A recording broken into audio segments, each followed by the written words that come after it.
নমস্কার বন্ধুরা, আজ আপনাদের জন্য পাঠ করব সুনীল গঙ্গোপাধ্যায়ের লেখা সেই বিখ্যাত উপন্যাস প্রথম আলো। আজ প্রথম আলো উপন্যাসের 25তম পর্ব। তো চলুন শুরু করা যাক আজকের উপন্যাস। সিঁদুরিয়া পট্টিতে একবার এক ধনীর বাড়ির পোষা হনুমান গৃহস্বামীর শয়নকক্ষ থেকে চুপিসারে একটি পেটিকা নিয়ে চিলের ছাদে উঠে পড়ে।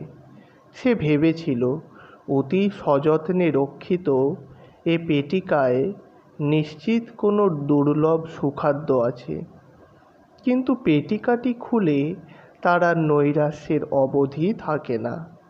ভেতরে রয়েছে শুধু গুচ্ছ গুচ্ছ শুষ্ক অখাদ্য কাগজ।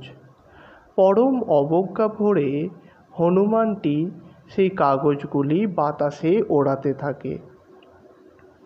বলাই বাহুল্য, সেগুলি সব 100 টাকার নোট। সেই উড়ন্ত মুদ্রা সংগ্রহ করার জন্য পথ চলতি জনতার হুড়োহুড়ি, ঠেলাঠেলি, কাড়াকাড়ি এমন একটা পর্যায়ে চলে যায় যে শৃঙ্খলা ফেরাবার জন্য পুলিশ বাহিনী এসে পড়ে। সেই বাহিনীর মধ্যেও কেউ কেউ যে কর্তব্য ভুলে 2-4খানা নোট পকেটস্থ করায় ব্যাপৃত হয়নি, এমন কথা জোর দিয়ে বলা যায় না। টাকা ওড়ানো কথাটা সেই থেকে চালু হয়ে যায়। মনুষ্য শ্রেণীভুক্ত কেউ কেউ ওই হনুমানটির অনুকরণ করে।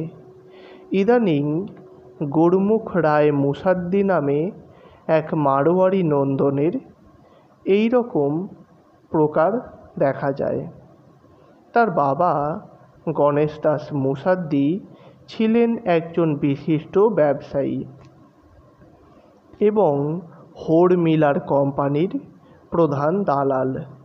পিতার আকস্মিক মৃত্যুর পর 18 বছরের ছেলে গুরমুখ বিশাল সম্পত্তির উত্তরাধিকারী হয়। টাকার মূল্যই যেন সে বোঝে না। দুহাতে টাকা ছড়িয়েই তার আনন্দ। ইয়ার বক্সি মোসাহেবও জুটে গেল যথারীতি। সন্ধ্যের পর তারা সারা শহর মাতিয়ে বেড়ায়। ইদানিং থিয়েটার নাটকের খুব রমরমা। গুরমুখ তার সাঙ্গপাঙ্গদের নিয়ে প্রায় থিয়েটার দেখতে আসে। তারা সংখ্যায় 10-12 জন হলেও টিকিট কাটে 50খানা। সামনের 2 সারিতে কেউ বসবে না, তারা ইচ্ছে মতন পা তুলে দেবে। নেশার ঝোঁকে আধ শোয়া হবে, যখন তখন বিকট চিৎকার করবে। গিরিশচন্দ্রের সীতাহরণ নাটকটি খুবই জনপ্রিয় হয়েছে। যেমন অভিনয়, গান, তেমনি চমকপ্রদ দৃশ্য। মঞ্চশিল্পী ধর্মদাস সুর পুষ্পক রথে চেপে রাবণের শূন্যপথে গমন পর্যন্ত দেখিয়ে দিলেন। পুষ্পক রথে সীতাকে হরণ করে নিয়ে যাচ্ছে রাবণ। সীতার ভূমিকায় বিনোদিনী এক একখানি ফুলের গহনা ছুঁড়ে ছুঁড়ে ফেলছে। একসময় মনে হয় সীতা যেন সম্পূর্ণ নিরাবরণ। সুরামত্ত অবস্থায় গুরমুখ চেঁচিয়ে উঠল, এই আওড়াতের কত কিমত? ওকে আমার চাই। তার এক বয়স্য বলল, ওদিকে হাত বাড়িও না বাবা, ও আওড়াতের আগুনের খাপড়া, ছুঁতে গেলেই হাত পুড়ে যাবে। পরের নাটক পাণ্ডবের অজ্ঞাতবাসে বিনোদিনী দ্রৌপদী। একই নারীর কত রকম রূপ। গুরমুখ অত অভিনয় টভিনয় বোঝে না। নাটকের ভাবগর্ভ ভাষাও তার মর্মে প্রবেশ করে না। সে বিনোদিনীকে দেখতে বারবার আসে। এবং দুরন্ত বালকের মতন আবদার করে, ওই আওরাতকে আমার চাই। কিন্তু তার সঙ্গীরা সকলেই জানে এই ছলা কলাময়ী নারী এক প্রভাবশালী ধনীর রক্ষিতা। নিছক টাকা পয়সার লোভ দেখিয়ে তাকে ভাঙিয়ে আনা যাবে না। একদিন গুরমুখ তার দলবদল নাটক শুরু হয়ে যাবার পর এসে টিকিট চাইল। সেদিন সব আসন পূর্ণ হয়ে গেছে, কিন্তু গুরমুখ সে কথা মানবে কেন? তার দলবল নাটক শুরু হওয়ার পরে এলেও তাদের টিকিট চাই। গুচ্ছ গুচ্ছ টাকা বার করে ফড়ফড় করে ছড়াতে ছড়াতে সে চেঁচাতে লাগলো, টিকিট লাও, টিকিট লাও। সেই সন্ধ্যায় তাদের নেশার পরিমাণ বেশিই হয়েছিল। ভেতরে ঢুকে এসে তারা এমন হট্টগোল শুরু করে দিল যে অভিনয় বন্ধ হবার উপক্রম। ন্যাশনাল থিয়েটারের মালিক প্রতাপচাঁদ জহুরির এই বেলেল্লাপনা সহ্য হলো না। তিনি দারোয়ানদের হুকুম দিলেন ওদের বার করে দেবার জন্য। এক দারোয়ান গুরমুখের গায়ে হাত দিতেই সে ক্ষিপ্ত হয়ে গেল। প্রতাপচাঁদের এতখানি সাহস যে বড়তলার কাপ্তান গুরমুখ সিংয়ের অপমান করে। কত টাকা দাম এই থিয়েটারের? আজই সে এই থিয়েটার কিনে নেবে। সেদিন বিতাড়িত হলো বটে, কিন্তু গুরমুখ নিজস্ব থিয়েটারের মালিক হবার জন্য গোঁ ধরে রইল। সে ন্যাশনালের চেয়েও অনেক ভালো থিয়েটার বানাবে। ওদেরটা তো কাঠের বাড়ি, সে নির্মাণ করবে পাকা ইমারত। কিন্তু থিয়েটার মানে তো শুধু একটা নাট্যশালা নয়, অভিনেতা, অভিনেত্রী, কলাকুশলীদেরও দরকার। সর্বোপরি চাই বিনোদিনীকে। সেই যোগাযোগও ঘটে গেল আকস্মিকভাবে। ন্যাশনালের মালিক প্রতাপচাঁদের সঙ্গে বিনোদিনীর বনিবনা হচ্ছিল না। বিনোদিনীর নামে টিকিট বিক্রি হয়। প্রতিটি ভূমিকা নিখুঁত করার জন্য বিনোদিনী প্রাণ দিয়ে খাটে, কিন্তু সে তুলনায় মালিকের কাছে বিনোদিনীর খাতির নেই। মাঝখানে বিনোদিনী 1 মাসের ছুটি নিয়ে তার বাবুর সঙ্গে বেড়াতে গিয়েছিল। প্রতাপচাঁদ বলে কি না সেই 1 মাসের মাইনে সে দেবে না বিনোদিনীকে। কাজ না করলে আবার মাইনে কিসের? তা শুনে দর্পের সঙ্গে বিনোদিনী বলল, বেশ, তবে আমি চললাম। সেই দণ্ডেই সে সাজ পোশাক খুলে রঙ্গালয় ত্যাগ করতে উদ্যত হলো। এদিকে সেকেন্ড বেল পড়ে গেছে। অবিলম্বে নাটক শুরু হবার কথা। খবর পেয়ে কিচক বেশি গিরিশ ঘোষ পথ আটকে বললেন, বিনোদ, তুই সাজ পড়েও সেই সাজ খুলে চলে যাবি? যাওয়াটা অন্যায্য নয়। কিন্তু দর্শকরা কত আশা করে এসেছে, তারা তোর অভিনয় দেখতে এসেছে, তাদের বঞ্চিত করবি তুই? তারা তো কোনো দোষ করেনি। গুরুবাক্য অগ্রাহ্য না করে আবার সাজল বিনোদিনী। সে রাত্রে শেষ যবনিকা পতনের পর গিরিশবাবু এসে বিনোদিনীর মাথায় হাত দিয়ে বললেন, ওরে বিনোদ, আজ তোর অভিনয় আগেকার সব দিনকে ছাড়িয়ে গেছে। আহত ফণিনীর মতন তোর তেজ প্রকাশ পাচ্ছিল। গিরিশবাবু এবং আরও অনেকেও অবশ্য প্রতাপচাঁদের উপর খুশি ছিল না। প্রতাপচাঁদ ধুরন্ধর ব্যবসায়ী, সম্পত্তি প্রচুর লাভ হলেও নটনটিদের পারিশ্রমিক বাড়াতে সে রাজি নয়। এই নিয়ে মন কষাকষি চলতে চলতে গিরিশবাবু একদিন সদল বলে ন্যাশনাল মঞ্চের সংস্রব পরিত্যাগ করলেন। গুরমুখ রায় যে নতুন থিয়েটার বানাতে চায় সে সংবাদও তার কানে এসেছিল। গুরমুখ এদের সকলকেই নিতে রাজি। আধুনিক উপকরণে রঙ্গালয় নির্মাণে যত টাকা লাগে সবই দিতে সে প্রস্তুত।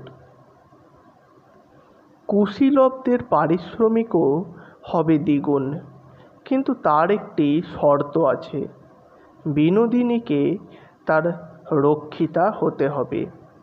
এ অতি কঠিন শর্ত। থিয়েটারের মেয়েরা বারবনিতাদের ঘর থেকে আসে। তাদের প্রত্যেকেরই একজন বাঁধা বাবু থাকে। আবার বেশি টাকার প্রস্তাব এলে বাবু বদলও হয়। এ এমন কিছু নতুন কথা নয়। নৃত্যগীত, পটীয়সী এইসব অভিনেত্রীদের দেখে শয্যা সঙ্গিনী করার জন্য উন্মত্ত হয়ে ওঠে কিছু কিছু ধনী সন্তান। বিনোদিনী যেখানেই অভিনয় করতে গেছে সেখানেই এমন ঘটেছে।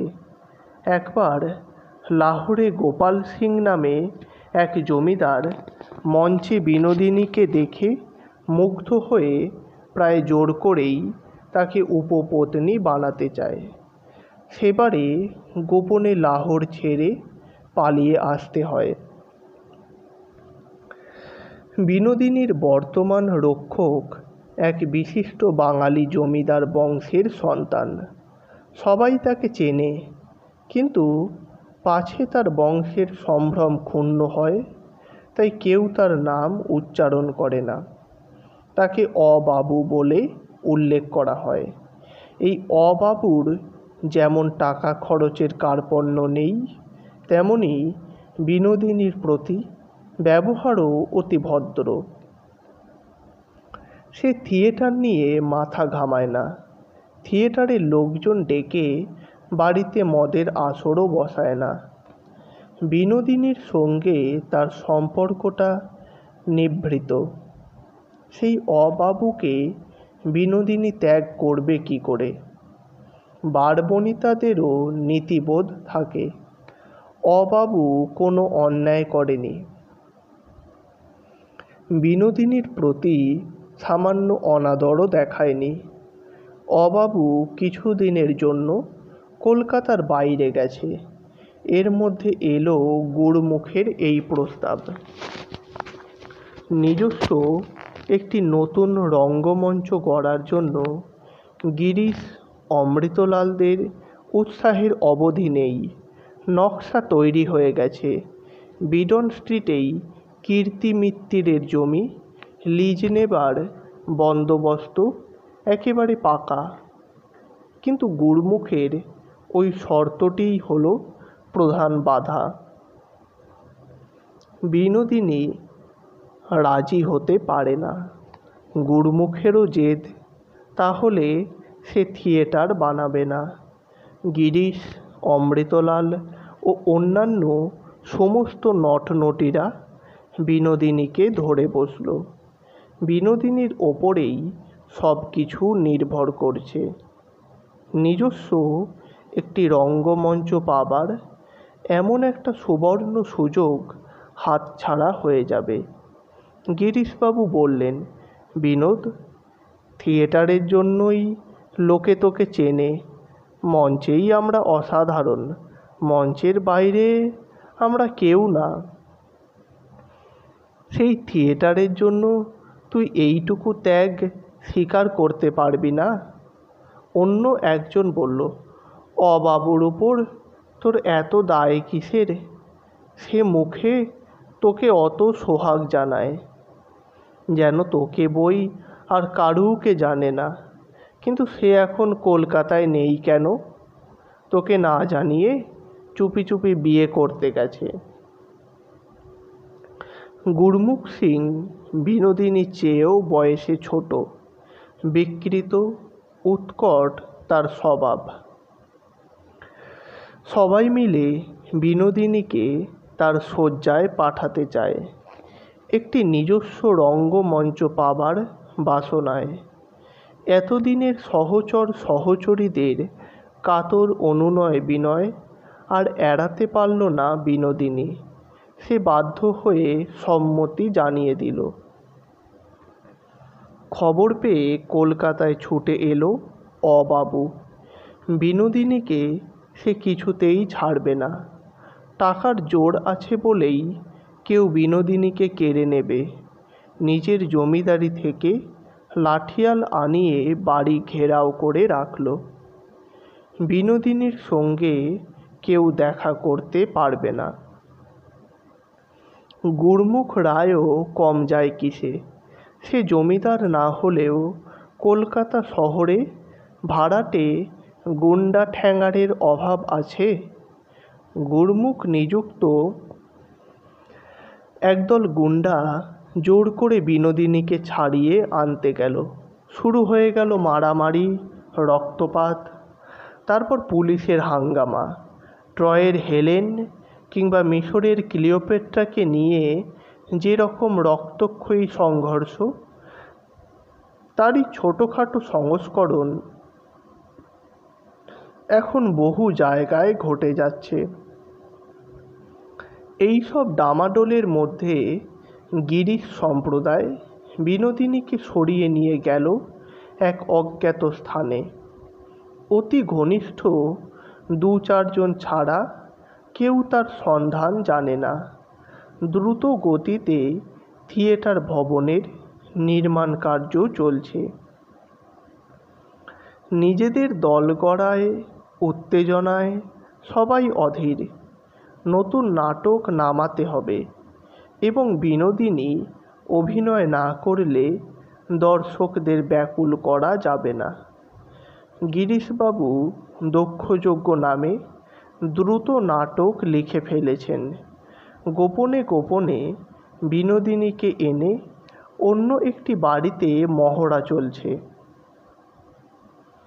স্বয়ং গিরিশচন্দ্র দক্ষ, আর সতীর ভূমিকায় বিনোদিনী যেন সতীত্বের প্রতিমূর্তি। একদিন মহড়া থেকে ফিরে এসে বিনোদিনী তার অজ্ঞাতবাসের স্থানে ঘুমোচ্ছে। ভোরের দিকে তার শয়নকক্ষের দরজা সশব্দে খুলে গেল।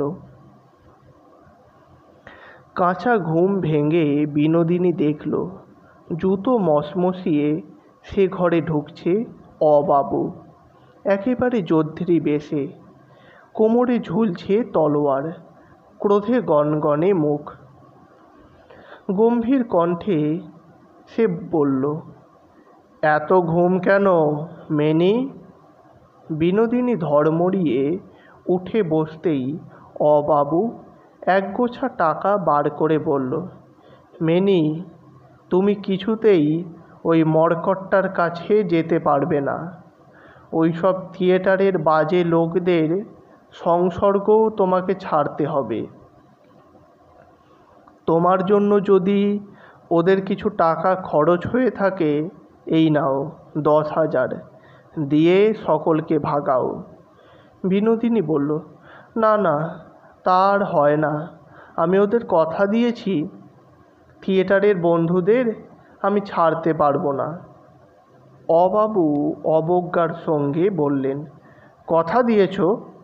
টাকা দিয়ে চুকিয়ে দাও। 10,000-এ না কুলোয় আরও 10,000 দিচ্ছি। এবার বিনোদিনীর আঁতে ঘা লাগলো। এরা শুধু টাকা চেনে। এরা মনে করে টাকা দিয়ে মানুষকেও কেনা যায়। সে তেজের সঙ্গে বলল, রাখো তোমার টাকা। টাকা আমি উপার্জন করছি, টাকা আমায় উপার্জন করেনি। ভাগ্যে থাক অমন 10-20 হাজার টাকা আমার কাছে যেচে আসবে। তুমি যাও, তোমার সঙ্গে আমার সম্পর্ক শেষ। থিয়েটার আমার ধ্যান জ্ঞান, আমি থিয়েটার ছাড়তে পারবো না। অবাবুর শরীরটা যেন মশালের মতো জ্বলে উঠল।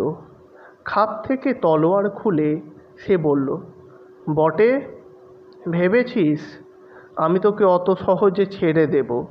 আজ তোকে এখানে কেটে রেখে যাব।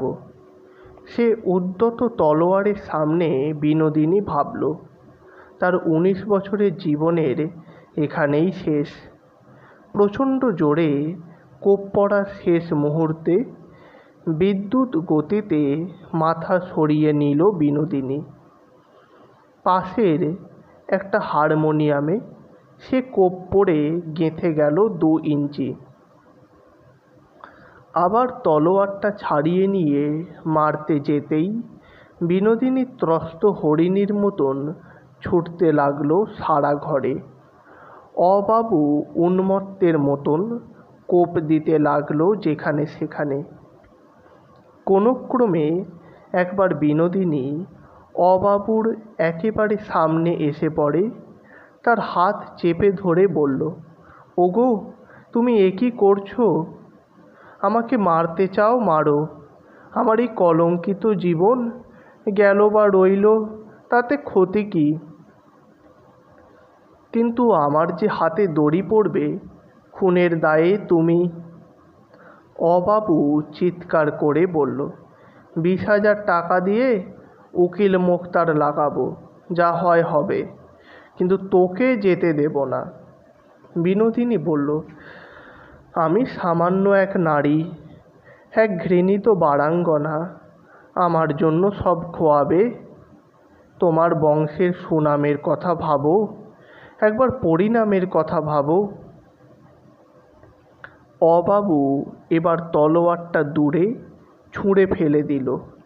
খাটের উপর বসে পড়ে 2 হাতে মুখ ঢেকে আহ আহ শব্দে কাতর চিৎকার করতে লাগলো। একটু দূরে দাঁড়িয়ে কাঁপতে লাগলো বিনোদিনী। একজন মানী লোকের এই কাতরতা সহ্য করা যায় না।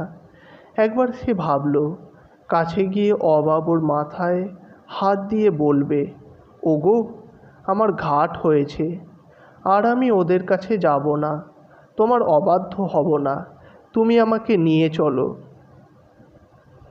পর মুহূর্তেই মনে পড়ল মঞ্চের কথা, বন্ধুদের কথা, গুরুর কথা, ফুটলাইটের খেলা, এক এক রকম পোশাকে এক এক রকম চরিত্র, অন্ধকার প্রেক্ষাগৃহে দর্শকের হাততালি, আর চোখে জল এসে গেল।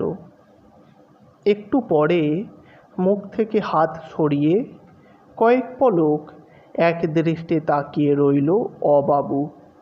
অস্ফুট কণ্ঠে বলল, নিয়তি, যা মেনি, তোকে আজ থেকে আমি মুক্তি দিয়ে গেলাম। সেদিন থেকে বিনোদিনীর বিবেক যন্ত্রণা অনেক কমল বটে, কিন্তু অন্য দিক থেকে আবার দেখা দিল জটিলতা। গুরমুখ রায়ের মাথার ঠিক নেই, যখন তখন মত বদলায়। নতুন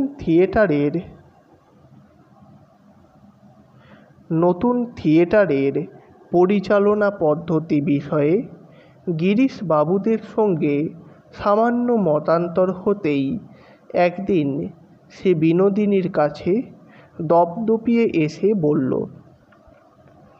দেখো বিনোদ, আমি স্রেফ তোমাকে চাই, ওসব থিয়েটারে ঝঞ্ঝাটে যাওয়ার দরকার কি? সব বন্ধ করে দিচ্ছি। আমি তোমাকে 5,000 রুপিয়া দেব, তুমি আমার হয়ে যাও। ঘরে বিনোদিনীর এক মাসি তখন উপস্থিত, তার চক্ষু দুটি ঠিকরে বেরিয়ে আসার উপক্রম। 50,000 টাকা, 1,50,000 মুদ্রা, এই যে স্বপ্নের অতীত। ওই টাকায় কলকাতা শহরে বড় বড় 5-6খানা বাড়ি কেনা যায়। বারবনিতার রূপ যৌবন আজ আছে, কালো যে থাকবে তার কোনো নিশ্চয়তা নেই। রূপ যৌবন ফুরিয়ে গেলে এই সব পুরুষেরা পা দিয়েও ছোঁবে না। মাসি বিনোদিনীর হাত চেপে ধরল। অত টাকার প্রস্তাব শুনে বিনোদিনীও সহসা কোনো উত্তর দিতে পারল না। এই প্রস্তাবের কথা গিরিশবাবুদের কানে গেলে সকলের মাথায় হাত পড়ল। এতদূর এগিয়েও সব ভণ্ডুল হয়ে যাবে, নিজেদের নতুন রঙ্গমঞ্চ হবে না। এক খেয়ালি ধনীর দুলাল বিনোদিনীকে হরণ করে নিয়ে যাবে। শুধু এই কথা নয়, এই নতুনত্ব প্রয়াসী নাট্যদলের স্বপ্নও ধূলিসাৎ করে দিয়ে যাবে। সবাই মিলে বোঝাতে লাগলো বিনোদিনীকে। অমৃতলাল বিনোদিনীর দুহাত ধরে অশ্রু ভারাক্রান্ত গলায় বলতে লাগলো, তুই শুধু নিজের কথা ভাববি বিনোদ, আমাদের কথা, নাটকের কথা ভাববি না। গিরিশবাবু আগাগোড়া চুপ করেছিলেন। একসময় কষাঘাতের মতন তীব্র বিদ্রূপের সঙ্গে বললেন, থাক, ও যদি রাজি না হয় ছেড়ে দে, থিয়েটার হবে না তো হবে না। স্টেজে যে হিরোইন হাজার হাজার অডিয়েন্স যাকে ভালোবাসত, সে যদি সাধারণ বেশ্যার মতন একজনের কাছে বাঁধা থাকতে চায় তো থাক, লোকে ওর নাম ভুলে যাবে। কালে কালে ও বাড়িওলি মাসি হবে। বিনোদিনী তখনই ঝরঝর করে কেঁদে ফেলল। গিরিশবাবুর পায়ে ঝাঁপিয়ে পড়ে বলল, আমি কোনো দিন থিয়েটার ছেড়ে যাব না। ওগো, তোমরা এখনই বাবুটিকে ডাকো, আমার উত্তর জানিয়ে দিচ্ছি। গুড়মুখ এলে সবার সামনে বিনোদিনী পরিষ্কার কণ্ঠে তাকে বলল, ওগো বাবু, আমি থিয়েটারের মেয়ে, থিয়েটার ছেড়ে বাঁচব না। তুমি যদি থিয়েটারের বাড়ি গড়ে দাও তবেই আমি তোমার সঙ্গে রাত্রিবাস করতে রাজি আছি, নইলে আমাকে কিছুতেই পাবে না। সবাই তাকে ধন্য ধন্য করতে লাগলো। এরপর গিরিশবাবু দাঁড়িয়ে রইলেন একটু দূরে, তার ওষ্ঠে তির্যক হাসি। মনে মনে তিনি বললেন, নদীর উপর নতুন সেতু যখন গড়া হয় তখন নাকি ভিতের ওপর একটি শিশুকে বলি দিতে হয়। নররক্ত না পেলে সেতু মজবুত হয় না। বাংলা নাটকের স্বার্থে তোকে আমরা বলি দিলাম বিনোদ। এরপর প্রচুর অর্থ ব্যয়ে দ্রুত গতিতে গড়া হতে লাগলো নাট্যশালা। কিন্তু এর নাম কি হবে? বিনোদিনীর খুব ইচ্ছে এই নাট্যশালার সঙ্গে তার নাম যুক্ত থাক। একদিন না একদিন এই দেহপট পঞ্চভূতে বিলীন হয়ে যাবে। এই নাট্যশালার নাম শুনে তখনও লোকে মনে রাখবে তাকে। বিনোদিনী নাট্যশালা, শুনতেও বা খারাপ কি? প্রথমে সবাই এই নাম রাখতে রাজি, তারপর আড়ালে ফিসফিসানি শুরু হয়ে গেল। অন্য থিয়েটারগুলোর নাম বেঙ্গল, ন্যাশনাল, গ্রেট ন্যাশনাল, সেই তুলনায় বিনোদিনী বেশি বাড়াবাড়ি হয়ে যাবে না? সবাই জানবে এক বারবনিতাকে মাথায় তোলা হয়েছে। সমাজের প্রতি অপমান। এখনও ভদ্র শ্রেণীর অনেকেই থিয়েটারের সংস্রবে আসে না। মহিলা দর্শকদের সংখ্যা খুবই কম। ওই রকম নাম রাখলে যদি দর্শকের সংখ্যা আরও কমে যায়। বিনোদিনী এই আপত্তির কথা শুনে অভিমানে ঠোঁট ফোলালো। সে এতখানি আত্মত্যাগ করল, এরা তার কোনো মূল্য দেবে না। তাকে সান্ত্বনা দিয়ে কয়েকজন বলল, বরং নাম রাখা যাক বি থিয়েটার। খবরের কাগজওয়ালারা কিছু বলতে পারবে না। বি তো শুধু বি, কিন্তু লোকে ঠিকই জানবে বি আসলে কে। সেই রকমই ঠিক ছিল। কিন্তু যেদিন কয়েকজন মিলে রঙ্গমঞ্চটি রেজিস্ট্রি করতে গেল, সেখানে তারা নাম দিয়ে এলো স্টার। বিনোদিনী ছুটে এসে গিরিশবাবুর কাছে কেঁদে পড়ে বলল, তোমরা আমার এইটুকু কথাও রাখলে না। আমার ইচ্ছের কোনো দাম নেই। গিরিশবাবু তার পিঠে হাত বুলিয়ে দিতে দিতে বললেন, আরে পাগলি, তোর নামই তো রাখা হয়েছে। স্টার আর কে? সব নাটকে তুই স্টার। আমি দিব্য দৃষ্টিতে দেখতে পাচ্ছি রাস্তার লোকেরা কি বলা বলি করতে করতে যাচ্ছে। একজন বলছে, এই থিয়েটারের নাম স্টার হলো কেন গা? অন্যজন বলছে, বুঝতে পারলি নি? এই নতুন দলটার স্টার কে? বিনোদিনী গো বিনোদিনী। স্টার মানেই বিনোদিনী।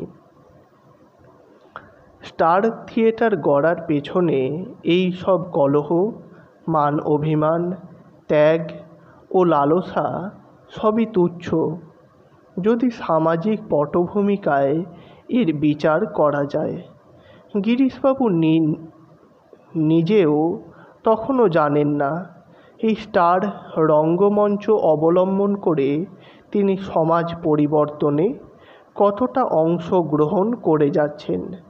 পরপর দক্ষযজ্ঞ, ধ্রুব চরিত্র, নল দময়ন্তী অসাধারণ জনপ্রিয় হয়ে উঠল।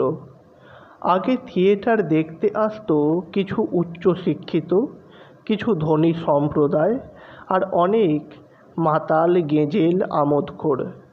এখন মধ্যবিত্ত, নিম্ন মধ্যবিত্ত, এমনকি গ্রাম থেকেও ছুটে আসতে লাগলো দলে দলে মানুষ। সবই রামায়ণ, মহাভারত আর হিন্দু পুরাণের কাহিনী এবং তাতে ভক্তি রসের প্রাবল্য।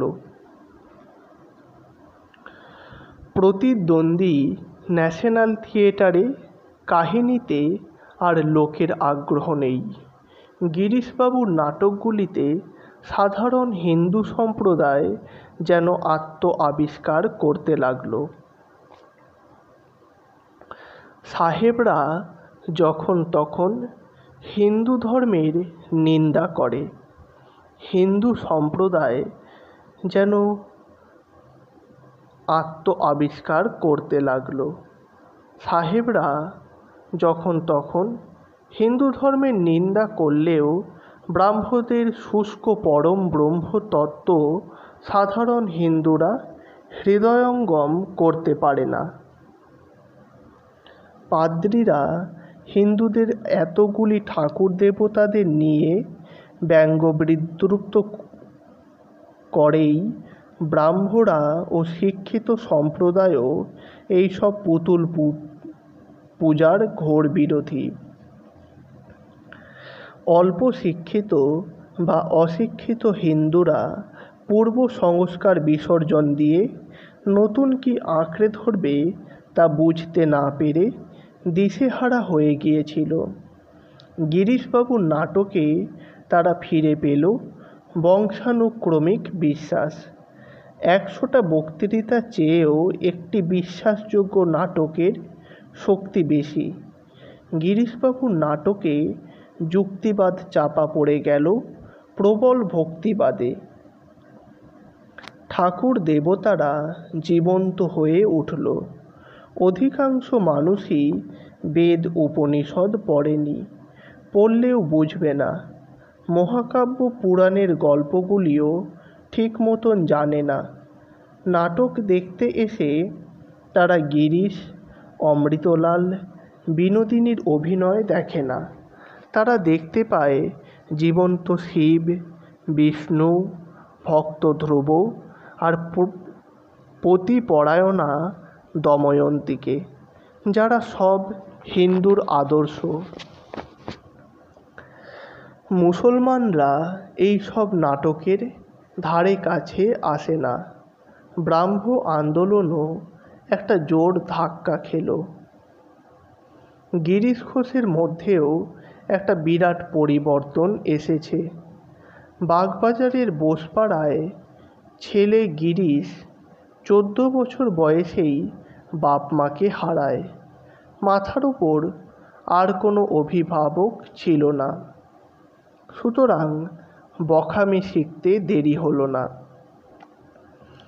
মাঝপথেই লেখাপড়ার পাট চুকিয়ে সে যত রাজ্যের বদ ছেলের সঙ্গে জুটল। বাগবাজারের পাড়ায় গাঁজা চড়সের আড্ডাখানা, গিরিশের মদ্যপানের দিকেই ঝোঁক। সেই সঙ্গে মন্দ স্ত্রীলোকদের নিয়ে ফুর্তি ও উচ্ছৃঙ্খলতায় তার জুড়ি ছিল না। সে বলশালী যুবা, ব্যক্তিত্ব প্রবল, নেতৃত্ব দেবার সহজাত শক্তি তার আছে। সে সারা পল্লী দাপিয়ে বেড়াত। নিজের চেষ্টায় ইংরেজি শিখে সে শেক্সপিয়ার, মিল্টন পাঠ করে। তার সাহিত্যবোধ গাঢ় হতে লাগলো দিন দিন। প্রথম যৌবনে একদল বন্ধুকে নিয়ে একটা শখের যাত্রা দল খুলেছিল গিরিশ। সধবার একাদশী পালায় তার বেশ সুখ্যাতি হয়। ক্রমে পরিচয় হয় দীনবন্ধু মিত্র, মাইকেল মধুসূদন দত্তের সঙ্গে। তারপর সে জড়িয়ে পড়ল নাট্যজগতে। এখন যে কোনো মঞ্চে গিরিশ ঘোষই প্রধান আকর্ষণ। অভিনয়ে তিনি ইংল্যান্ডের প্রখ্যাত নট গ্যারিকের সঙ্গে তুলনীয়। তাছাড়া তিনি অতি সার্থক নাট্য শিক্ষক ও পরিচালক, ইদানিং নাট্যকার। সকলের শ্রদ্ধেয় ও সম্মানিত হয়েও গিরিশ ঘোষ তার দুর্দান্তপনা ছাড়েননি। মদ খেয়ে মাতলামি করার সময় মনে হয় ইনি রুদ্রচণ্ড। সেই সঙ্গে আবার বিশিষ্ট বুদ্ধিজীবী এবং নাস্তিক। যুক্তিবাদী সাহিত্য ও বিজ্ঞান পাঠ করে গিরিশের ধারণা হয়েছিল যে সব কিছুই প্রকৃতির নিয়মে চলে। একজন সৃষ্টিকর্তা কিংবা ঈশ্বরের কোনো ভূমিকা নেই বিশ্বজগতে। ধর্মের প্রসঙ্গ উঠলেই গিরিশ ডাক্তার মহেন্দ্রলাল সরকারের মতন কথা বলেন। নাট্য নিয়ন্ত্রণ আইন পাস হবার পর নীলদর্পণ বা সেই জাতীয় নাটক অভিনয় করা যায় না। নাটকের ধারা পাল্টেছে। ভক্তিরসের পৌরাণিক নাটক প্রচুর দর্শকদের আকৃষ্ট করছে, কিন্তু নিছক জনপ্রিয়তা কিংবা ব্যবসায়িক সাফল্যের মোহেই গিরিশ পৌরাণিক নাটক লিখছেন না। এর মধ্যে তার একটা বিরাট মানসিক পরিবর্তন ঘটে গেছে। একবার দারুণ অসুস্থ হয়ে পড়ার পর তিনি যুক্তি বিসর্জন দিয়ে অবলম্বন করেছেন ভক্তি। অবিশ্বাস থেকে ফিরে আসতে চাইছেন বিশ্বাসের পথে, কিন্তু পথ দেখাবার জন্য একজন প্রদর্শক চাই। একদিন ওদের পাড়ায় বলরাম বসুর বাড়িতে দক্ষিণেশ্বরের রামকৃষ্ণ ঠাকুরের আসবার কথা। বলরামবাবু প্রতিবেশীদের অনেককে নেমন্তন্ন করেছেন। ইনি নাকি পরমহংস। এর আগে বোসপাড়ার একটি বাড়িতে ওই মানুষটিকে দেখেছিলেন গিরিশ। তেমন পছন্দ হয়নি। পরমহংস হওয়া কি সোজা কথা? ঘরের মধ্যে অনেক ভিড় ছিল। মাঝখানে বসেছিলেন সাধারণ চেহারার একজন মানুষ। মাঝে মাঝে হাসছেন, গান গেয়ে উঠছেন, আবার কেশব সেনকে কী সব যেন গল্প শোনাচ্ছেন। বেলা পড়ে এসেছিল। একজন একটা সেজবাতি রেখে গেল সামনে। তাই দেখে রামকৃষ্ণ বারবার বলতে লাগলেন, হ্যাঁ গা, সন্ধে হয়েছে, সন্ধে হয়েছে। গিরিশ ভাবলেন, ঢং দেখো, বাইরে অন্ধকার, সামনে সেজবাতি জ্বলছে, তবু ইনি বুঝতে পারছেন না যে সন্ধে হয়েছে কি না। এখানে থাকা মানে সময় নষ্ট। বলরাম বসুর বাড়িতেও তেমন আলাপ হলো না। গিরিশ পৌঁছবার আগেই রামকৃষ্ণ ঠাকুর এসে গেছেন। তাকে ঘিরে রয়েছে লোকজন। বিধু কীর্তনে গান শোনাবার জন্য বসে আছে একেবারে সামনে। গিরিশের ধারণা পরমহংস হবেন গম্ভীর, ধ্যানী, সাধারণ লোকাচারের অনেক ঊর্ধ্বে। তিনি কোনো সাধারণ মানুষকে প্রণাম করবেন এ প্রশ্ন ওঠেই না, কিন্তু ইনি ফিক করে হাসছেন আর মাটিতে মাথা ঠেকিয়ে বারবার প্রণাম করছেন বিধুকে। এ আবার কি? একজন পরমহংসের পক্ষে এরকম রঙ্গ করা কি মানায়? ঘরের মধ্যে যারা উপস্থিত তারা সকলেই যে ওর ভক্ত তা নয়।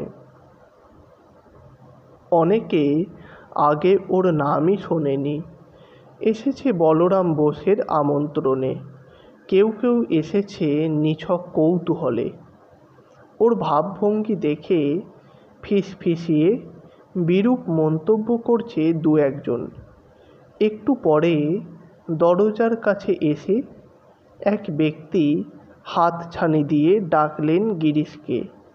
ইনি শিশির কুমার ঘোষ, অমৃত বাজার পত্রিকার দুদে সম্পাদক। গিরিশের বন্ধু শিশির কুমার পরম বৈষ্ণব। একজন কালী সাধকের প্রতি তার তেমন আকর্ষণ থাকার কথা নয়। তার মুখেও সেই ভাব ফুটে উঠেছে। তিনি গিরিশকে বললেন, এখানে আর কি থাকবে, চলো চলো এখান থেকে। গিরিশ বললেন, আর একটু থাকি, একবার কথা বলে দেখি।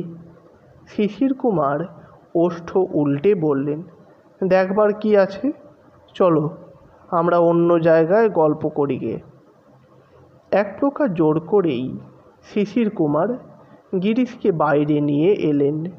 কিছুটা পথ যাবার পর গিরিশ তাকালেন পেছন ফিরে। একবার মনে হলো ওই মানুষটির কাছে ফিরে গেলে হয়, কিন্তু গিরিশের আর ফেরা হলো না। তো বন্ধুরা, আজ এ পর্যন্তই। পরের দিন নতুন কোনো পর্ব, নতুন কোনো গল্প, নতুন কোনো উপন্যাস নিয়ে হাজির হব আপনাদের সামনে। আর হ্যাঁ, চ্যানেলটিকে সাবস্ক্রাইব করে অবশ্যই সমৃদ্ধ করবেন, যাতে নতুন কোনো গল্প বা উপন্যাস প্রকাশের সঙ্গে সঙ্গে আপনাদের কাছে পৌঁছে যেতে পারি। ধন্যবাদ।